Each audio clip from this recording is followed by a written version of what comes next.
अस्सलामुअलैकुम साथियों, स्वागत है आपका अपने चैनल मिराज स्टडी पॉइंट पर। साथियों, आज की इस क्लास में हम पढ़ने वाले हैं इस्म को पढ़ने वाले हैं। इसके पहले की क्लास में हमने लफ्ज के अक़साम जाने, आज क्लास में हम इस्म को पढ़ेंगे। तो चलिए शुरू करते हैं।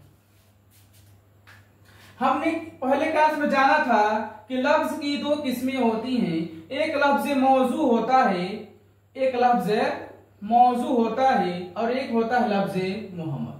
तो लफ्ज मोहम्मद वह होता है जिसका कोई माना ना हो, यानी मीनिंगलेस वर्ड को कहते हैं। और जो लफ्ज मौजू होता है ये होता है मीनिंगफुल होता है, यानी इसका कोई अर्थ होता है। तो जो लफ्ज मौजू है यही कलिमा है, यानी लफ्ज मौजू को तीन भागों में बांटते हैं, यानी कलिमा को तीन भागों में बांटते हैं। पहला है इस्म, दूसरा है फेल और तीसरा है हाल। तो आज की इस क्लास में हम इस्म को जानने वाले हैं। तो चलिए,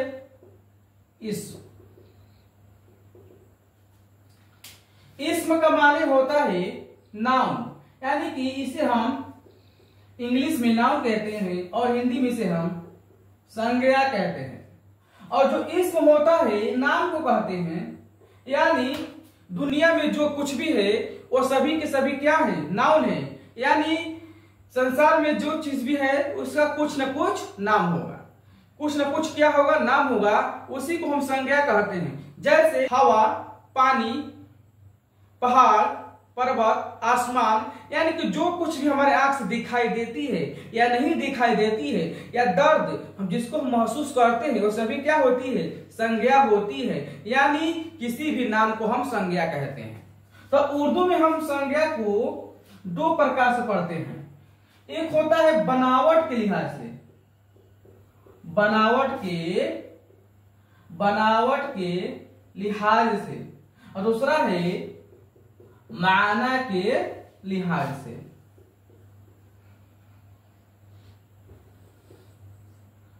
माना के लिहाज से, बनावट के लिहाज से, यानी कि बनावट का माने रचना होता है, यानी कि बनावट के लिहाज से इस्म तीन तरह के होते हैं। पहला होता है इस्मे जामिद, दूसरा होता है इस्मे मस्दर और तीसरा होता है इस्मे मश्तक। इसमें मश्तक होता है। और माना के लिहाज से बात करते हैं तो माना के लिहाज से इसमें दो तरह के होते हैं। पहला होता है इसमें मारिफा और दूसरा होता है इसमें नकीरा। तो सबसे पहले हम बनावट के लिहाज से इस्म को पढ़ने वाले हैं।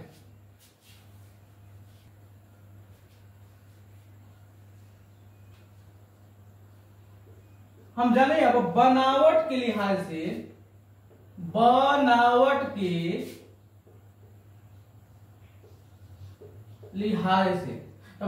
के लिहाज से इसमें तीन तरह के होते हैं। पहला है इसमे जामिद, दूसरा है इसमें मस्दर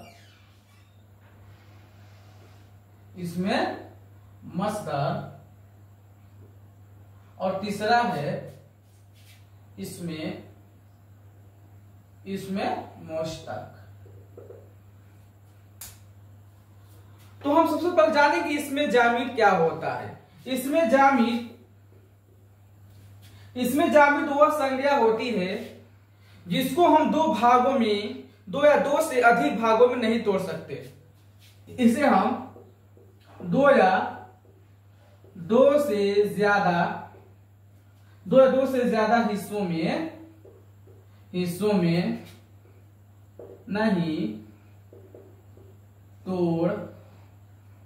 नहीं बांट सकते। यानी कि इसका कहने का तात्पर्य है, जैसे यदि कोई संज्ञा है, इसको यदि हम तोड़ेंगे तो उसका माना नहीं निकलेगा। जैसे हम बात करते हैं दरख्त, जैसे हम कहते हैं दरख्त, ये क्या है, दरख्त का माने होता है पेड़। यदि इसे हम दो भागों में बांटे, यानी इसे हम कहे दर बोले, दर प्लस खत काटे, तो दर का माना तो वो दर का माना निकाल सकता है, लेकिन ये खत का माना क्या होता है पता नहीं। यानी कि जिस संज्ञा का तोड़ जाए लेकिन उसका जो माना नहीं निकलेगा तोड़ने पर, तो उसे हम इसमें जामिद नहीं कहेंगे। उसमें हम क्या कहेंगे, इसमें जामिद, जिसका माना तोड़ने पर ना निकले उसे हम इसमें जामिद कहते हैं। जैसे दरख्त हो गया, और लिख सकते हैं हम कलम लिख सकते हैं। इसको इसे यदि हम तोड़ेंगे, का अलग करेंगे, ला अलग करेंगे, तो इसका कोई माना नहीं निकलेगा। इसलिए कहते हैं कि इसे दो या दो से अधिक के भागों में नहीं तोड़ सकते हैं। दरख्त, कलम, अभी और भी वो चीज है जैसे लड़का कह सकते हैं इत्यादि। यानी कि जितनी भी लगभग हम संज्ञा को पढ़ते हैं इसमें, यानी कि जाति हो, संज्ञा हो या भावन की किसी भी प्रकार की जो हम संज्ञा पढ़ते हैं उसका होता हुआ इसमें जामिद ही होता है। उम्मीद है कि आपको इसमें जामिद समझ में आ गया होगा। आगे हम चलते हैं, इसमें मसदर क्या होता है। इसमें जो मसदर का माने होता है, मसदर का माने होता है निकलने की जगह, निकलने की जगह। यानी कि उर्दू इस्तिलाह में इसमें मसदर का वह माना होता है जिससे ये किसी से नहीं निकला है। इसमें मसदर किसी अन्य लफ्ज से नहीं निकला है, लेकिन इससे अन्य लफ्ज निकलते हैं। जैसे हम बात करते हैं, जो इसमें मसदर होता है इसका पहचान है ना, इसका पहचान है ना। यानी किसी भी लफ्ज के अंत में इसका यदि ना आता है उसे हम इसमें मसदर कहते हैं। जैसे इसे कहते हैं जैसे खाना, पीना, सोना, जाना, हंसना, रोना, पीटना, मारना इत्यादि। जितने भी ये क्या है, ये इसमें मसदर होते हैं। और एक बात ये ख्याल रखिए, जो इसमें मसदर होता है इसमें फेल आता है, यानी कि वर्ब आते हैं, वर्ब क्रिया इसमें आते हैं। जैसे हम कहते हैं इसे खाना, पीना,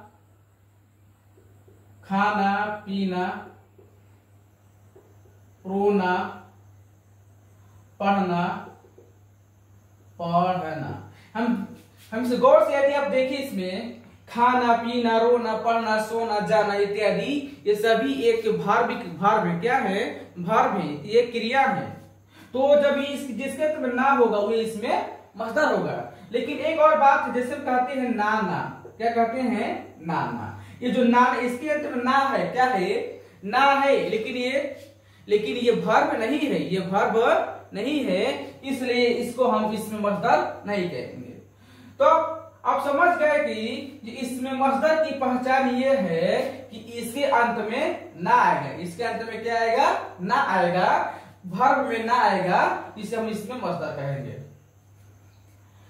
अब हम आते हैं इसमें मस्तक क्या होता है। जो इसमें मस्तक होता है ये इसमें मसदर से निकलता है। कैसे निकलता है साथियों, ये इसमें मसदर से निकलता है, इसमें मसदर से निकलता है। ये किससे निकलता है, इसमें मसदर, इसमें मसदर से निकलता है, इसमें मसदर से निकलता है। लेकिन इसमें मसदर से इसमें मस्तिष्क तो बन जाता है, लेकिन इसमें मस्तिष्क से कोई अन्य शब्द नहीं बनता। जैसे हम कहते हैं, जैसे लिखा है लिखना, क्या है, लिखना, लिखना एक तरह से क्या है, इसके अंत में ना है, तो ये इसमें मसदर है। लिखना से हम क्या लिख सकते हैं, हम लिखना से बना सकते हैं लिखने वाला। क्या बना सकते हैं साथियों, लिखने वाला।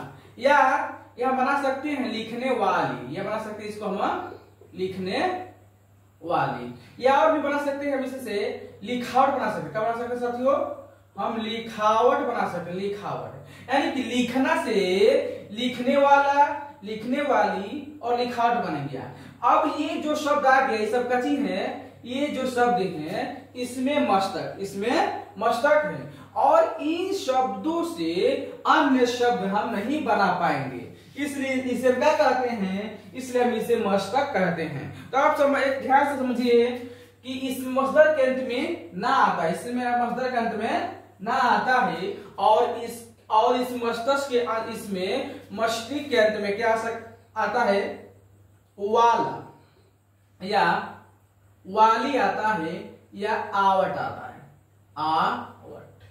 जैसे हम कहते हैं पढ़ना से बन सकता है पढ़ने वाला, पढ़ने वाली, खेलने वाला हो गया, लिखावट, खेलने वाला, पढ़ने वाला, सोने वाला, जाने वाला, यानी कि जिसके अंत में वाला, वाली आए और आवट आए वो क्या होता है, वह इसमें मस्तक होता है।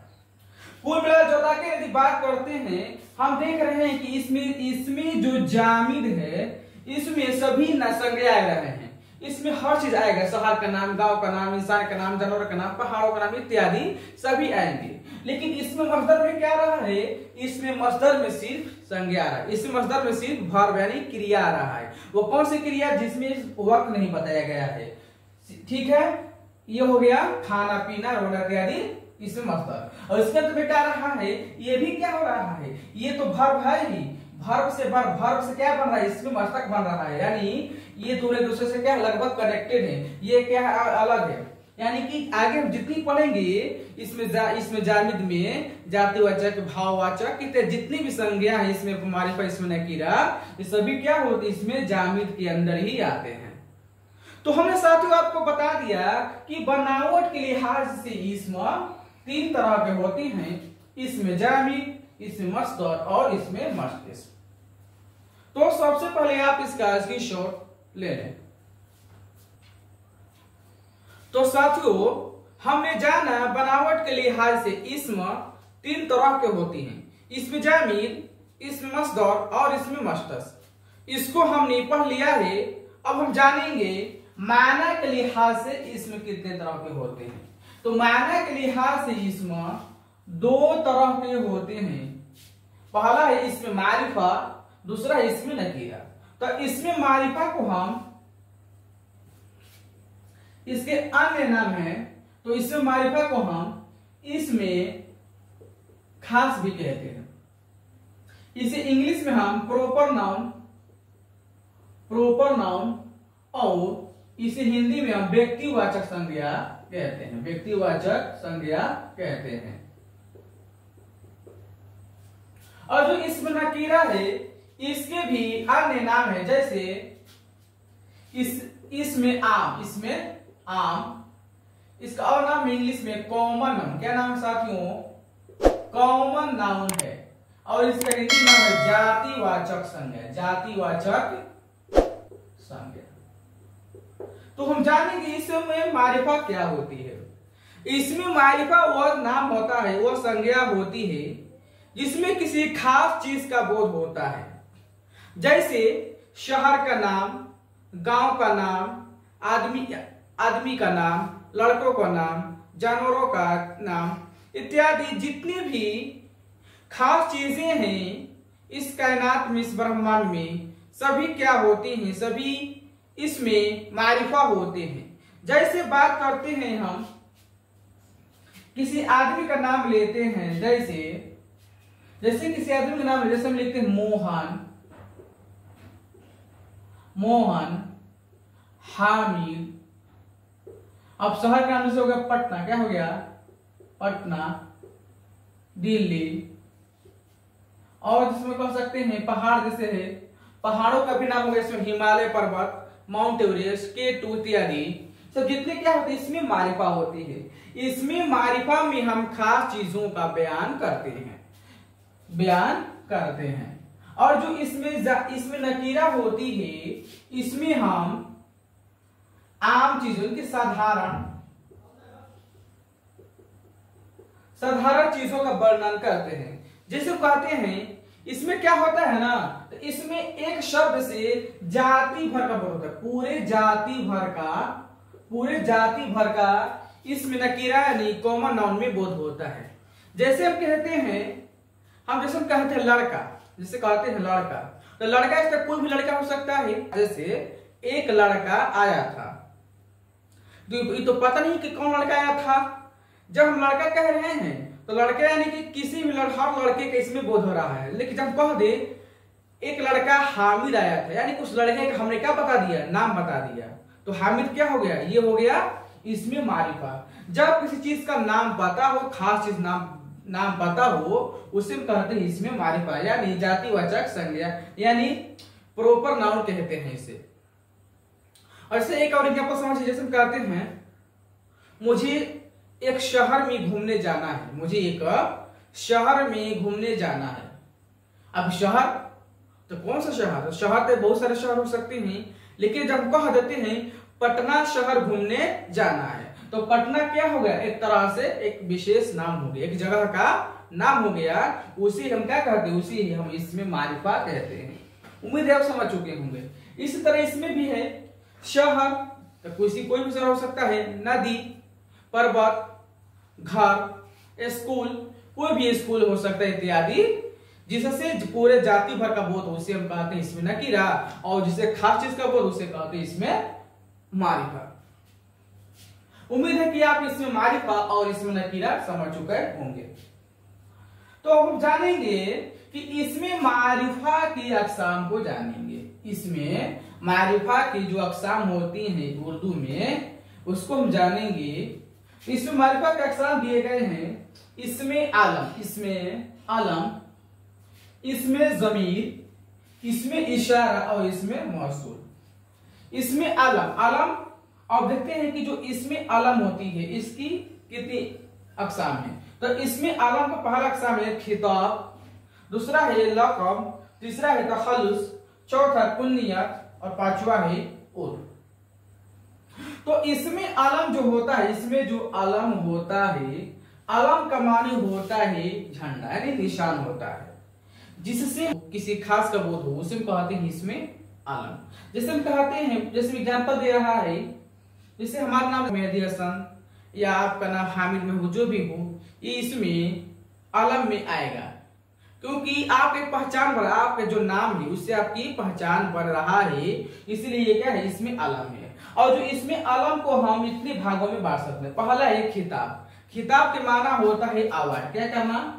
अवार्ड, अवार्ड यानी किसी व्यक्ति को जो अवार्ड दे दिया जाता है, जैसे कहते हैं भारत रत्न, देश रत्न, पद्म भूषण, पद्म विभूषण इत्यादि जो अवार्ड दिए जाते हैं उसे क्या, वो भी अवार्ड क्या होता है? वह अवार्ड जो होता है वो होता है एक खिताब। इसमें खिताब होता है, खिताब का माना होता है अवार्ड। भारत रत्न, पद्म विभूषण और भी जहाँ बहुत सारे अवार्ड हैं, साहित्य अकादमी पुरस्कार, जितने भी अवार्ड हैं उसे हम कहते हैं इसमें आलम। इसमें आलम, खिताब, ये भी क्या होते हैं?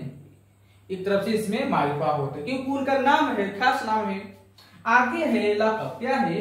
लक़ब। और लक़ब का माने होता है, अगर बात करें सरनेम बोले चाहे उपनाम बोले इसको हम, उपनाम। जैसे लक़ब, जैसे हम बात करते हैं हमारे नबी सल्लल्लाहु अलैहि वसल्लम, हज़रत मोहम्मद सल्लल्लाहु अलैहि वसल्लम का एक लक़ब है रहमतुल लिल आलमीन, या उम्मी भी कहते हैं, या उन्हें हबीबुल्लाह भी कहा जाता है। यदि हम रहमतुल लिल आलमीन कहते हैं तो हमारे दिमाग में फौरन बात आएगा कि प्यारे नबी सल्लल्लाहु अलैहि वसल्लम की बात हो रही है, इसलिए उनका ये लक़ब एक रहमतुल लिल आलमीन है। और भी बात करें हम सादिक और अमीन, हम कहेंगे सादिक और अमीन। सादिक और अमीन ये किसका लक़ब है? हमारे प्यारे नबी हुजूर सल्लल्लाहु अलैहि वसल्लम का लक़ब है, क्योंकि जब हम सादिक अमीन कहते हैं तो फौरन उनका ख्याल हमारे दिमाग में आता है। इसी प्रकार और भी लक़ब, जैसे मूसा अलैहिस्सलाम जो नबी हैं उनको हम कलीमुल्लाह कहते हैं, यानी कलीमुल्लाह कहते हैं। जब इनका हम लक़ब नाम लेंगे तो हमें उसका हमें नाम, हम उससे हमें क्या नजर आएगा? उनका हमें शख्सियत नजर आएगा। और आगे है खलीलुल्लाह, हज़रत इब्राहिम को हम खलीलुल्लाह कहते हैं, इब्राहिम अलैहिस्सलाम को खलीलुल्लाह कहते हैं। और भी हम हज़रत इस्माईल अलैहिस्सलाम को जबीउल्लाह कहते हैं। यानी कि जो व्यक्ति, जो इंसान अपने असल नाम के अलावा अन्य नाम से मशहूर हो जाए, फिर लक़ब से मशहूर हो जाए, उसे हम कहते हैं इसमें लक़ब। तो जैसे हम लिख सकते हैं रहमतुल लिल आलमीन, रहमतुल लिल आलमीन। और भी आगे लिख सकते हैं हम हबीबुल्लाह लिख सकते हैं, क्योंकि हमारे नबी को हबीबुल्लाह भी कहा जाता है। और भी लिख सकते हैं खलीलुल्लाह, क्या लिख सकते हैं? और भी हम खलीलुल्लाह।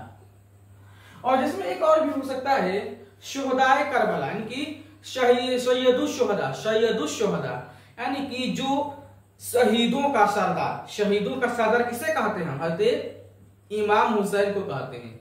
और भी बहुत सारे हैं, आप समझ सकते हैं लक़ब। इसके बाद आते हैं हम तखल्लुस। तखल्लुस क्या होता है? जो तखल्लुस होता है एक जैसे कोई शायर होता है, कवि अपने शायरी में एक छोटा सा नाम इस्तेमाल करता है, शायरी का अंत में छोटा सा नाम इस्तेमाल करता है उसे हम क्या कहते हैं, उसे हम तखल्लुस कहते हैं। जैसे एक शायर है 10 क्लास बिहार बोर्ड में दिया गया, उर्दू में दिया है कि शबनम बेनवा को भी दे दे उरूज बंदगी फिक्रो तलब की राह में आज पहमाल है। यानी कि उनका असल नाम मुस्तफा रजा था, लेकिन वो किस नाम से मशहूर हो गई, वे शबनम नाम से मशहूर हो गए, इसलिए उनका तखल्लुस का बन गया शबनम। क्या है तखल्लुस हो सकता है शबनम, जिसे कह सकते हैं हम शबनम। और भी है जैसे हाली का अल्ताफ हुसैन हाली, यदि हम हाली कहें उनके एक लक़ब है हाली, तो यदि मुझसे हाली कहा तो फौरन उनकी छवि हमारे दिमाग में आती है। एक है चकबस्त, एक क्या है, एक हाली के बाद एक चकबस्त है, चकबस्त, ये भी क्या है, वो भी एक शायर थे। और भी हैं मसहफ़ी इत्यादि, जितने भी हम जो शायर होता है अपने नाम के अलावा इस शायरी में होता है, तखल्लुस कहाँ होता है, शायरी में होता है। आप समझ चुके होंगे, ऐसा है। ठीक, इसके बाद हम आते हैं कुन्नियत। क्या आता है कुन्नियत? कुन्नियत ऐसा होता है कि जो व्यक्ति अपने नाम से तो मशहूर नहीं होता, अपने नाम से मशहूर नहीं होता, लेकिन अपने माँ बाप के नाम से मशहूर या अपने परदादा दादा के नाम से मशहूर हो जाता है। जैसे हम बात करते हैं वैसे तो इमाम हुसैन के, इमाम हुसैन क्या है तो हम पहचान लेंगे, ये भी बात है। लेकिन हम जब कहते इब्ने अली, इब्ने अली, जहां इब्न लगता है, जैसे देखिए साथियों, यदि हम इसमें लगाते हैं इब्न, क्या लगाते हैं इब्न, और हम लगाते हैं जहां अली, तो क्या लिखा इब्ने अली, जिसमें इब्न लगता है। इब्न किसकी ओर इशारा करता है, पिता की ओर, फादर की ओर इशारा करता है, तो इसका माने वो अली के बेटे, इब्ने अली यानी अली के बेटे। तो इब्ने अली यानी कि हम इमाम हुसैन क्या कहते हैं, इब्ने अली भी कहते हैं, और इमाम हुसैन को हसन चाहे हसन हुसैन को हम इब्ने अली भी कहते हैं, इसे हम इन्हीं कहते हैं इब्ने अली। और फिर ऐसे आता है जैसे हमारे नबी की जो बेटी है, 4 बेटियां थी, जिनसे मशहूर बेटी है फातिमा रज़ियल्लाहु ताला अन्हा, तो हमें उन्हें कहते हैं बिनते मोहम्मद सल्लल्लाहु अलैहि वसल्लम, बिनते मोहम्मद सल्लल्लाहु अलैहि वसल्लम, जिसमें बिनत लग जाए, बिनते मोहम्मद सल्लल्लाहु अलैहि वसल्लम, इब्ने अली, बिनत जिसमें लग जाए, इब्ने अली माने कि अली के बेटे, अब बिनत माने लड़की के लिए आता है, और जो इब्न आता है लड़का के लिए आता है। तो बिनते मोहम्मद सल्लल्लाहु अलैहि वसल्लम यानी कि मोहम्मद सल्लल्लाहु अलैहि वसल्लम की बेटी, यानी कि बिनते मोहम्मद हम किससे कहते हैं, हज़रत फातिमा को कहते हैं। और आगे यदि हम आए तो हम कहते हैं एक लड़के हैं हज़रत उमर रज़ियल्लाहु ताला अन्हु के, एक उनके लड़के हैं, उनका नाम है अब्दुल्ला इब्ने उमर रज़ियल्लाहु ताला अन्हु, तो उन्हें हम शॉर्ट में कहते हैं इब्ने उमर, यानी कि जहां भी हो, इब्ने उमर हो, इब्ने अब्बास हो, इब्ने अली हो, इब्ने अबू तालिब हो, यानी कि इब्ने अब्दुल्ला हो, जितने भी जिसमें इब्न लगा हो, बिन्त लगा हो, तो उसे हम कहते हैं कि उसे हम कुन्नियत कहते हैं। क्या कहते हैं साथियों, उसे हम कुन्नियत कहते हैं। उम्मीद आप सभी इसको समझ चुके होंगे। अगला है उर्फ। ये क्या है, उर्फ। तो उर्फ क्या होता है, इसमें क्या होता है कि जब कोई व्यक्ति किसी दूसरे व्यक्ति से मोहब्बत में, प्रेम में, या उसको चिढ़ाने के लिए या उसके नफरत में उसको किसी अन्य नाम से पुकारने लगता है, जैसे किसी का नाम होता है पप्पू, चुन्नू, मुन्नू, टुन्नू, लल्लू, पल्लू इत्यादि, इसका और भी नाम होता है। तो इसमें क्या होता है कि एक व्यक्ति दूसरे व्यक्ति के मोहब्बत नाम रखता है या उसकी नफरत नाम रखता है, तो ऐसे नामों को हम कहते हैं इसमें उर्फ कहते हैं। इसे क्या कहते हैं, इसमें उर्फ। जैसे लिख सकते हैं मन्नू, इसका हम लिख सकते हैं चुन्नू, इसका हम लिख सकते हैं पल्लू, पप्पू, कल्लू, etc। यानी कि ऐसे नामों को हम इसमें उर्फ कहते हैं। तो हमने जाना कि इसमें आलम में खिताब को जाना, लक़ब, तखल्लुस, कुन्नियत, उर्फ, और जो इसमें आलम होता है निशान, यानी कि एक ऐसी पहचान जिससे हमारी पहचान हो, यानी किसी भी तरह पहचान हमारी हो जाए, वो होता है इसमें आलम। तो साथियों हमने माना के लिहाज से इस्म की 2 किस्मों देखा है। इसमें मारिफा और इसमें नकीरा। तो इसमें मारिफा की इतनी सारे क्या है अक़साम है। तो इसमें मारिफा की पहली जो अक़साम है इसमें आलम, और दूसरी है इसमें जमीर, इसके बाद इसमें इशारा, इसमें मौसूल। तो इसमें आलम जो पहला इसका जो अक़साम है, तो उसमें हमने इसमें आलम के सारे अक़साम को हमने यहाँ बता दिया है। तो साथियों कल के क्लास में हम दूसरे क्लास में इसमें जमीर को पढ़ेंगे। तो साथियों उम्मीद है कि आपको ये क्लास पसंद आया होगा। अगर ये क्लास पसंद आया है तो आप इसे लाइक कीजिए, शेयर करें और कमेंट करें, और ज्यादा से ज्यादा शेयर करें। अगर आपको किसी भी प्रकार की डाउट है तो कमेंट करके जरूर बताएं, या यदि आप कुछ सुझाव हमें देना चाहते हैं तो दे सकते हैं। तो चलिए मिलते हैं अगले क्लास में, तब तक के लिए धन्यवाद। जय हिंद, जय भारत, इंकलाब जिंदाबाद।